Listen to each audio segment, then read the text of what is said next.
Fa voaresaka nandritra ny fionana teo amin'ny député sy ny Bianco ny raharaha mahakasika ny Claudine Razaimamonjy. Araka izany mbola tsy mifarana ny raharaha momba ny mahavoasaringotra n'ity mpandraharaha malagasy ity fa mbola mitoetrany ary mbola misy ireo fitarainana hafa izay tokony mbola ilaina famitorana sy fanadihadiana n'ity mpandraharaha malagasy ity. Akoatra izay dia mbola misy ihany koa ireo olona hafa tokony ho adiadiana ao anatin'izay raharaha kolikoly izay. Vola Ravoavy sy Tsirra Kotorson mitatitra itsika ny andindiny izay. Miteny fanadihadiana tanterahan'ny Bromaliotena miady amin'ny kolikoly Bianco amin'ireo fitarainana efatra hafa mahakasika ny mpandraharaha Claudine Razaimamonjy araka ny fanazavana noentiny Télé Générale n'ity rafitra ity. Mety ihany koa ny fanadihadiana ny olona hafa voasaringotra amin'ny raharaha Claudine Razaimamonjy.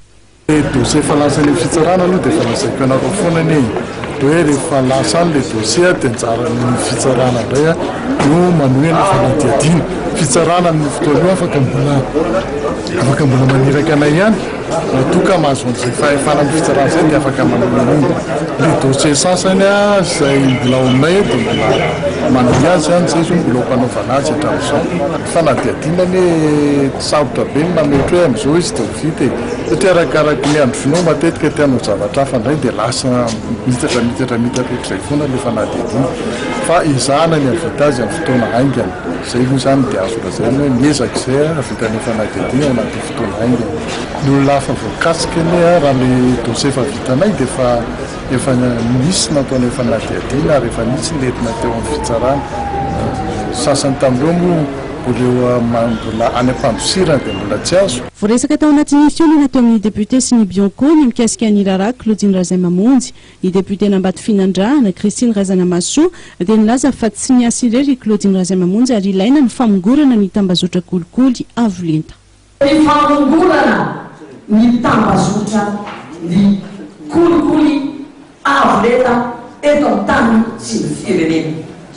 Misaotra ny ekipa ny Bianco isaorana manokana andriamatoa Télé Générale sy ny staff rehetra miaraka ary dia tena nampiasa ny mangarahara namana ny fahasahiana fanamongotra ny kolikoly mpanao kolikoly raindany eto amin'ny tany sy ny fanjakana ary tsy mampipanota fa hatrany amin'ny banque centrale hatrany amin'ny trésor dia misokatra manaraka ny varavarana ho amin'izany olona zany ary afaka mampitrosa ministère maromaro octroiana mensuel raha ny mbola nanenjehina azy io fa mbola misy an'izany rehetra zany fa nodinana ny vola famoahana ny vola na ao trésor na ao banque centrale na any amin'ny karazana ministère mazava ho azy fa tsy miasa irery izy fa misy tambazotra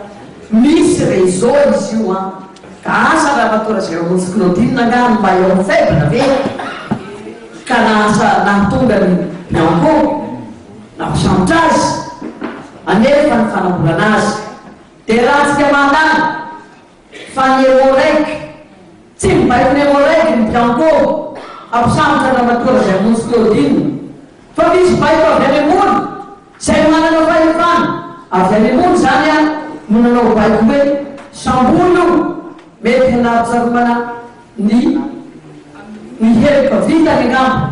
Claudine Razaimamonjy izay migadra vonjomaika any amin'ny fonjany Manjakandriana amin'izao fotoana izao ary miandry ny fitsarana azy izay tsy mbola voafaritra hatreto ny fotoana anatontsisany izany.